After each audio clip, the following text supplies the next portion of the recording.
Hai guys, nah hari ini kita ketemu di podcastnya Dr. Elvin dan Bang Julius. Nah jadi nanti di podcast kita ini kita berdua yang akan jadi hostnya ya Bang. Untuk pertama perdana ini, nah gue mau wawancarai hostnya dulu yang kebetulan Bang Julius Sitanggang dan kebetulan juga artis gitu loh. Yang mau gue tanyakan nih Bang, pertama nih Bang, mungkin juga penonton di rumah pengen tahu nih, lu tuh Bang mulai tuh ke dunia musik gitu. Gue mulai di dunia musik itu sekitar tahun 91, berarti kurang lebih kalau gue sekarang udah mau gocap nih. Berarti udah berapa tuh banyak nih Gocap sekarang Bang? Iya udah 49, berarti sekitar 38 tahun. 38. Nah itu gue mulai dari tadinya awalnya tuh sebenarnya nggak sengaja ya. Gue juga nggak punya cita-cita sebenarnya sebagai penyanyi atau artis. Waktu itu gue suka sih sama lagu-lagu balada lah gitu, lagu-lagunya Ebit Ade, Jose Feliciano dan Sawareka gitu. Terus gue coba tuh, gue coba ya, gue awalnya nyanyi di kamar mandi aja. Nyanyi di kamar mandi kayak lagu Lili Kecil, kayak lagunya Mas Om Ebit Ade itu Perjalanan Ini, yang gitu-gitu. Nah itulah awalnya. Itu awalnya. Terus gue nyanyi lagu barat juga, ada David Soleka yang Don't Sleep Away, kayak gitu-gitu. Itu awalnya. Nah terus masuk ke jadi penyanyinya tuh gimana? Kebetulan setelah gue nyanyi di kamar mandi gitu, terus gue mungkin didengar kali sama bapak ya waktu itu ya. Dulu Ajang Mencari Bakat tuh adanya di taman-taman hiburan, seperti di Ancol, seperti di dulu ada taman Monas.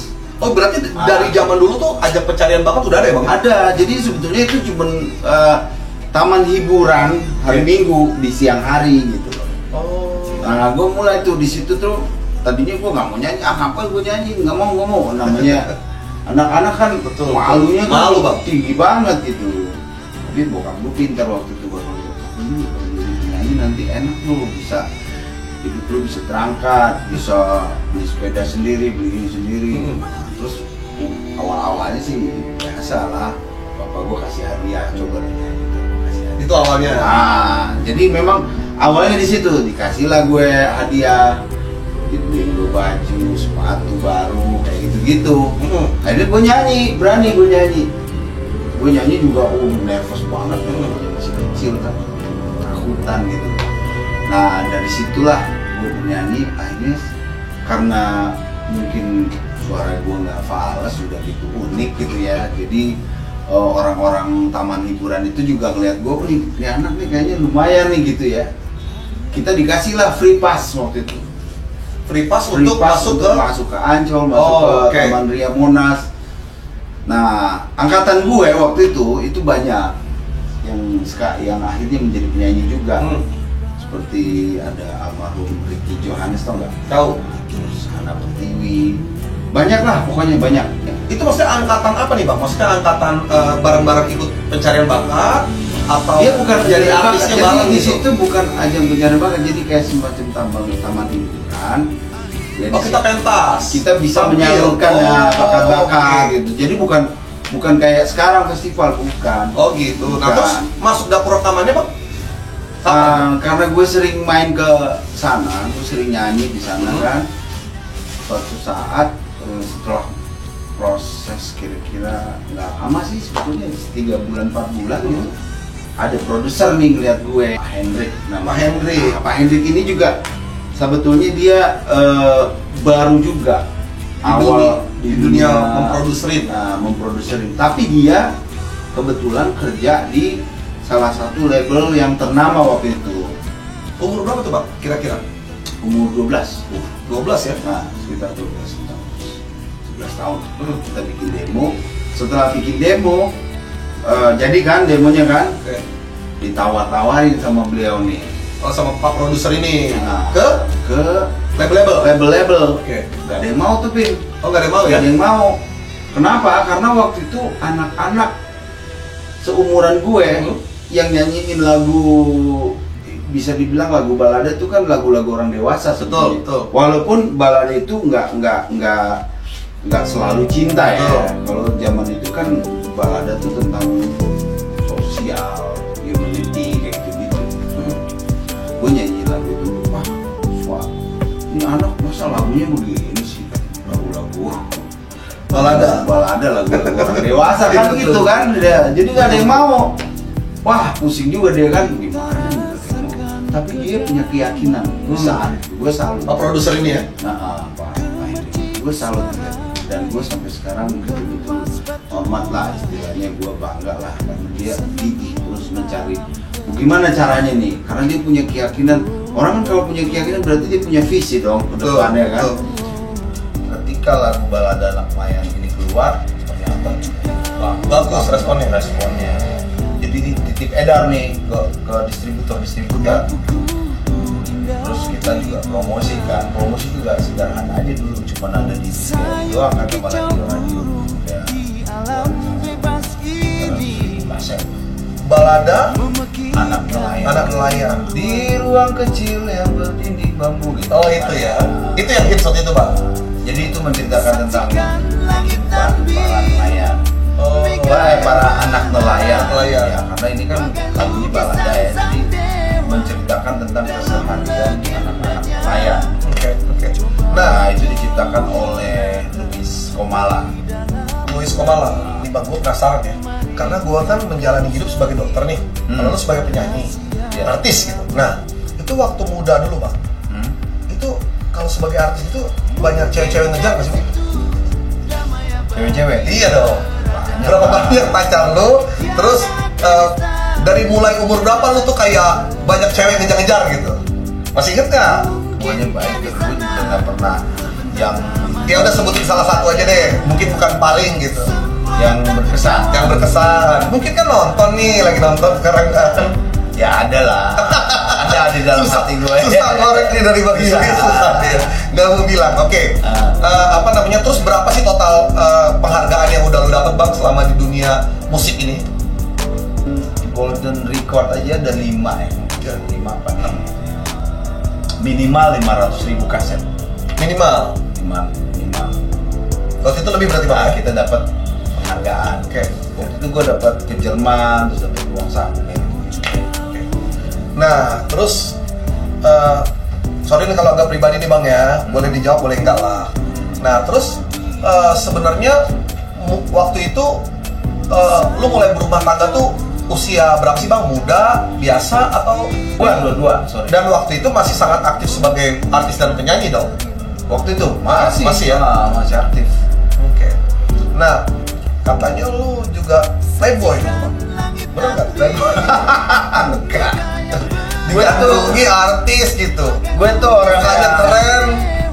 Enggak lah, gue sih sebetulnya orang yang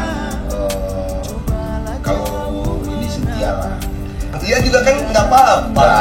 Enggak ya. Gue mah ya nggak tahu deh, itu pandangan orang ya. Tahu ya. Oke. Nah, karena gue menikmati hidup aja. Oke. Nah, kalau kita tadi udah ngomong kisah-kisah waktu lu artis dari kecil, kisah hidup lah, penghargaan dan lain-lain. Jadi kriteria wanita ideal lu sekarang apa Bang? Kriteria yang bisa diajak ngobrol. Yang bener. Selain yang bisa diajak ngobrol, kalau diajak ngobrol mah Bang, siapa juga bisa diajak ngobrol. Kriteria wanita, contohnya nih Bang ya, rambutnya mungkin, kulitnya. Kalau di bidang gua medis ya, yang standar aja. Standar, nggak ada kriteria. Itu gua berserah aja sama Tuhan. Tuhan mau kasih gue yang gimana nanti gitu. Jodoh gue, pendamping masa depan. Oke. Tapi gue kan kayaknya udah gocap gini, mau santai aja udah. Iya. Tapi kalau datang nggak nolak. Iya nggak. Kalau contohnya serius bisa lanjut. Iya. Mana tahu nih ada yang nonton lagi mencari-cari. Boleh ya. Nah, terus saat ini aktivitas lo apa sih Bang? Sekarang? Ya. Sekarang gue ya bersyukur juga sih udah punya studio. Apa nama studionya Bang? Ya inilah Hot Production ini. Jadi iya. di sinilah gue sebetulnya kenapa gue bikin Hope Production? Hope itu kan harapan. Oke. Jadi harapan buat semua orang lewat ciptaan lagu, lewat musik dan lain-lain. Tapi ini nggak gue batasin ke semua umur, semuanya boleh. Anak-anak boleh, remaja boleh, orang tua boleh. Makanya gue juga kan istilahnya masih berjiwa muda lah. Gue masih menerima istilahnya, oh ini anak-anak ini kasih masukan begini, ada anak-anak rap, ada anak-anak ini. Ya udah kita sama-sama berkolaborasi gitu loh. Yes. Istilahnya walaupun lu saat ini harus bergaul atau berhadapan dengan musisi yang muda, yang seumur, nggak ada masalah ya bang? Nggak ada masalah.